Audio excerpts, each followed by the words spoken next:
Showtime, folks. I decided to tell this story because I'm in a bad mood and I'm still bleeding, and I am intending at some point to be known as one of the greatest comedians of all time. I watched a movie last night on Richard Pryor, and early on, Richard Pryor is code switching, and he's hosting some kind of a show. I don't know if it's the Tonight Show, and his mom's in the audience, and he's estranged from her because it's his birth mom. And then later, he imitates a white guy in his act. And suddenly I had the revelation that Richard Pryor was acting his whole life.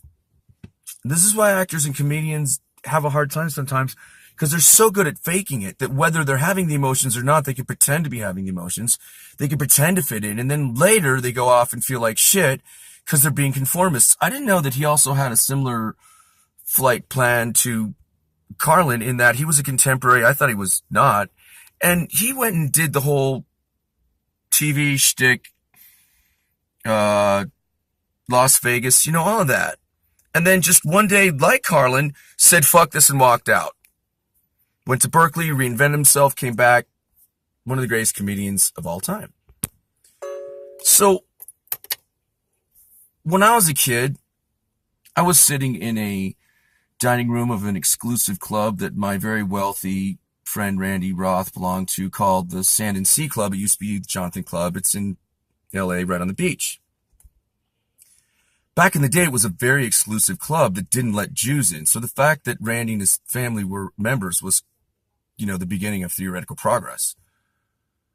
We were like almost 16. I think Randy was driving. I think I was still 15. And we are in the dining room alone.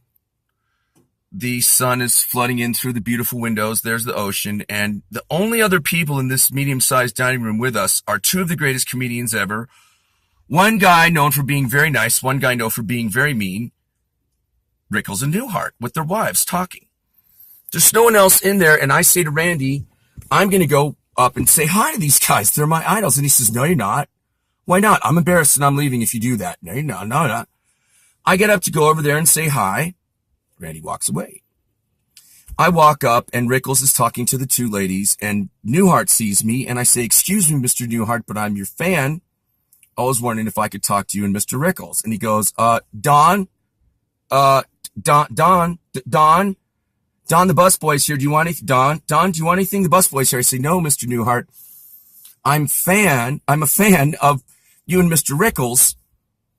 Can I say hi? And Rickles looks up and he goes, what are you doing in, kid? What did your parents put you up to this? What are you, like 15? How do you even know my work? I said, I do. I know Bob Newhart from the Bob Newhart Show, 1 and 2, including with Suzanne Plachette. I know that you are in like McHale's Navy, where the hell, I don't even remember what it was at the time, right? And now you're on the Tonight Show all the time. You're in the Rat Pack and you're on the Tonight Show. I have a question. Rickles looks at me and he goes, what are you interviewing me, kid? Somebody put you up to this? How old are you?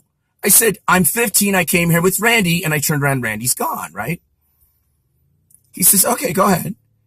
I say, because I love Bob Newhart, and I'm going back to their career, right? Like, I've got an entire interview planned, right? I'm 15. I love how Mr. Newhart's always so funny, and he's personable, and it's sort of like a sitcom, so it's sort of like a drama and this and that. But with you, Mr. Rickles, when you're on the Tonight Show and you're being mean to Johnny, do you mean it or are you acting? He says, what are you asking me? I said, well, I'm wondering if you're the mean-spirited guy that you play because you seem like a nice guy. He starts laughing. I say, so I'm thinking of going into comedy, and this is a real question I'm concerned about. Are you that dick you play on TV, or are you a nice guy? And he laughs again. He goes, no, kid, it's all acting. It's all, what do you got another question? Because we were, talking here. And I say, no, sir, thank you so much for talking to me. I love you guys so much. And he looks at me like he kind of thought he'd been mean to me because he just was surprised. He's a very nice guy, but he's like, what the fuck? I'm talking to Mr. Potato Head, right? And he says, did you want an autograph or was there something else you needed? And I'm like, no, thank you. Then I left. Now, in my life, I saw Sting standing around in Telluride, Colorado. I wanted to read him a poem. He was singing a jazz song in front of a bar, just walked up with the band drunk. Walked out on the street. I was the only person standing there next to him. I wanted to walk up to him and his date. It was very poetic. They were the only people standing on the street, staring in like 1987 in a window going, do we want to buy a house here? And I'm like, I don't want to bug you, Sting. I hope to be famous someday. I don't want to bother you. Same story with Phil Collins and David Crosby. Same story with Graham Nash. I can't remember, which one was which, right?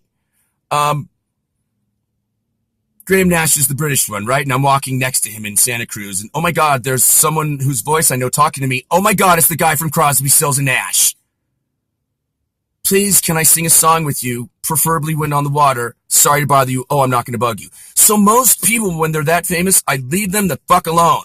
I stood next to Mario Hemingway at a phone booth. I went, Randy, Mario Hemingway's next to me. I stole my boss's Maserati. Do you want to go for a ride? Maybe we'll hook up with some women. Probably not Mario because I'm petting her dog and she's not really paying attention to me. It's really happened. What I'm saying is that, like, I mostly leave famous people alone. I have famous people in my family. I know a lot of famous people. I know that probably to be famous is, for me, it's something I was avoiding because it sounds like a nightmare. But in this situation, I was not just going to leave them alone, you know? Okay, last story. Tony, rich landlord from Venice, the guy with the gargoyles and the other videos in Venice. I don't know why I'm doing the come on, I want to lay thing. Hang loose. So anyways, you know, the guy who says, so John, can you drink bong water and get high? And I'm like, Rich, dude, you never ran out of weed long enough to try that? I'm not even going to answer that. I'm going to dignify that with an answer. He was sitting in a cafe in like the 70s at a table. They said, do you mind if we seat Jerry Garcia and his friend with you? He said, no, never talked to him. I said, you sat at a table and didn't say hi to Jerry Garcia? He said, yeah. He goes, if it would have been George Michael, I would have said hi. And I made an inappropriate comment that would temporarily indicate that I'm a homophobe, but I'm not, and I'm not going to say that. Okay, fine. I said, that's because you're a fag, Tony.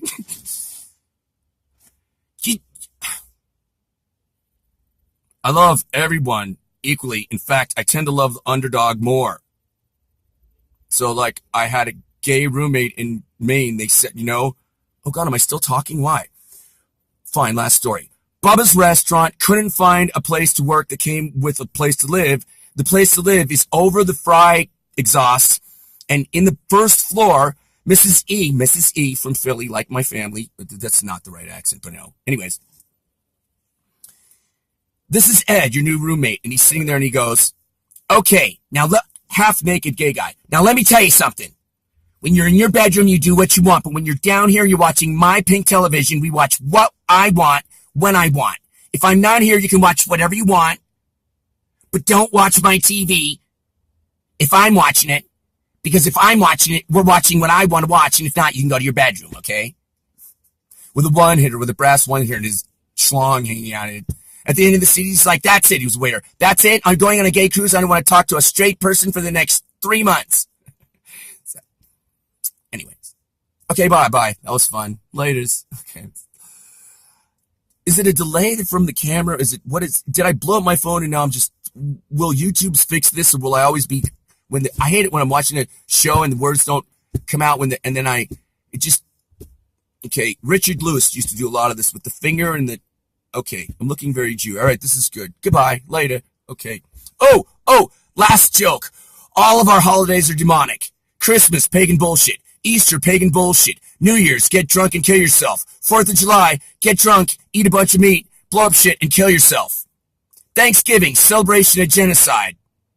Halloween, only holiday I kind of like, except it's the Satan worshippers and all the neon pagans love it. Halloween is, wait for it, Thanksgiving for Satan worshippers. So they're all demonic, but at least Halloween is kind of fun, although not 365 days a year. Okay, later.